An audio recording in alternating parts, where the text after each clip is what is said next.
है गद्दार, कौन किसका यार। गद्दारी वाले चेहरे, किस किस के मोहरे। पाकिस्तान से याराना, जिंदगी भर रोना। सिंदूर के 7 गद्दार। ऑपरेशन सिंदूर ने न सिर्फ सरहद पार बैठे दुश्मनों की नींद हराम कर दी है, बल्कि देश के भीतर बैठे गद्दारों की भी कमर तोड़ दी है। पिछले कुछ दिनों से लगातार भारत के गद्दार अलग अलग शहरों से गिरफ्तार हो रहे हैं। एक एक करके अब तक 13 गद्दारों की गिरफ्तारी हो चुकी है।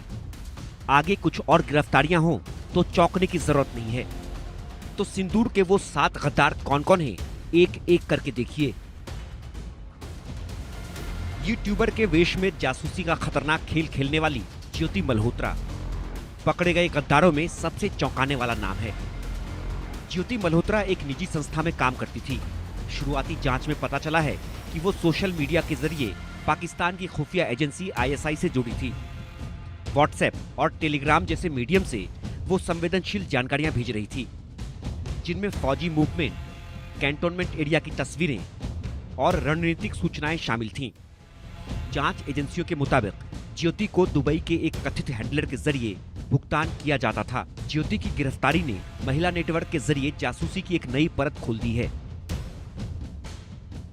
गद्दारी की फेहरिस्त में दूसरा नाम देवेंद्र यादव का है। देवेंद्र यादव हरियाणा के कैथल जिले के मस्तगढ़ गांव से पकड़ा गया। वो लंबे समय से पाकिस्तान की आईएसआई को गोपनीय सैन्य सूचनाएं भेज रहा था। सूत्रों की माने तो देवेंद्र का संपर्क पाकिस्तान में बैठे एक हैंडलर से फेसबुक के जरिए हुआ था। बदले में उसे हर जानकारी पर 5 से 10 हजार रुपए तक मिलते थे। पुलिस ने उसके मोबाइल और लैपटॉप से कई संवेदनशील दस्तावेज और नक्शे बरामद किए हैं। गद्दारों की लिस्ट में तीसरा नाम नोमान इलाही का है। नोमान इलाही की गिरफ्तारी हरियाणा के पानीपत जिले से हुई थी। नोमान इलाही पेशे से एक कंप्यूटर ऑपरेटर था, लेकिन उसकी असली पहचान पाकिस्तान के लिए काम करने वाले एक डार्क वेब जासूस की थी। नोमान ने कई बार रेलवे और मिलिट्री मूवमेंट की जानकारी विदेशी नंबरों पर भेजी थी। पूछताछ में उसने स्वीकार किया है कि उसने कई बार नकदी लेकर लोगों से यूएसबी ड्राइव और दस्तावेज लिए और उन्हें डार्कनेट के जरिए अपलोड किया। आतंकी गतिविधियों को लेकर सुर्खियों में रहने वाले रामपुर का पाकिस्तानी खुफिया एजेंसी आईएसआई से एक बार फिर संपर्क सामने आया है। एटीएस ने आईएसआई के लिए जासूसी करने के आरोप में ढांढा के शहजाद को गिरफ्तार किया है। वो कॉस्मेटिक, कपड़े और मसाले अवैध रूप से पाकिस्तान ले जाता था। वहां आईएसआई अधिकारियों से मिलकर उन्हें सेना की जानकारी देता था। उसके कई बार पाकिस्तान जाने की जानकारी मिली है।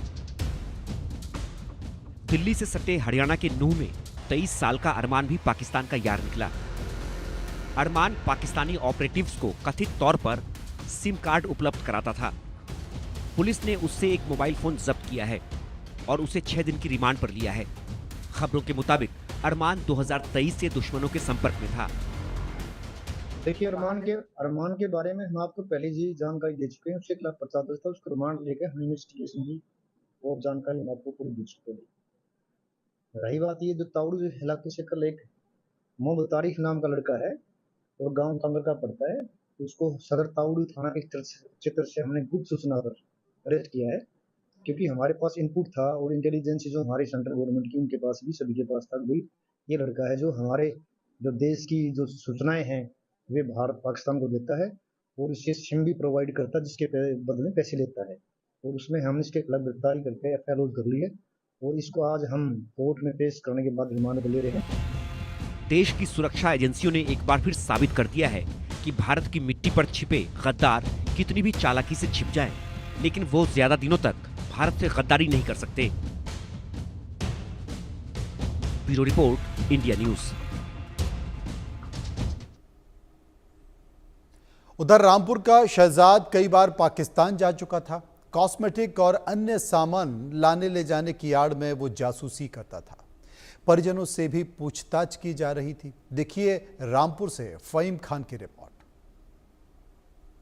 एटीएस के द्वारा गिरफ्तारी के बाद शहजाद के घर इंडिया न्यूज पहुंचा है और उन्होंने यहाँ हम उनसे जानेंगे कि आखिर मामला क्या है और किस तरह से ये आईएसआई के संपर्क में आया और किस तरह से ये इन चीजों को अंजाम दे रहा था।